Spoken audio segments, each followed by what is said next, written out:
Need website metadata without parsing HTML or building your own scraper? Open the Geekflare API playground and select Meta Scraping.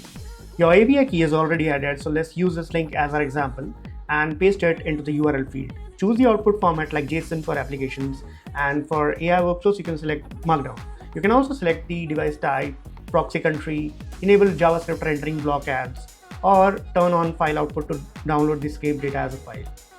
Now click Send Request. In seconds, you will receive structured metadata including the page title, description, canonical URLs, open graph tags, Twitter card data, schema.org markup, favicon or other SEO metadata in a clean JSON response. Once you have verified the response, click Get Code to generate production-ready examples in Python, Node.js, Go, PHP, Java, Ruby, or curl. You can also integrate using our REST API, official SDKs, or no-code platforms like Zapier and Make.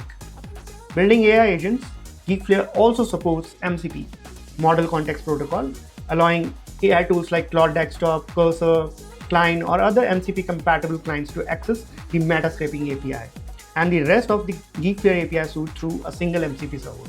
Whether you are building SEO tools, AI agents, link preview services, or content automation workflows, the Geekflare Meta Scraping API gives you structured website metadata with a single API call. Start building it today.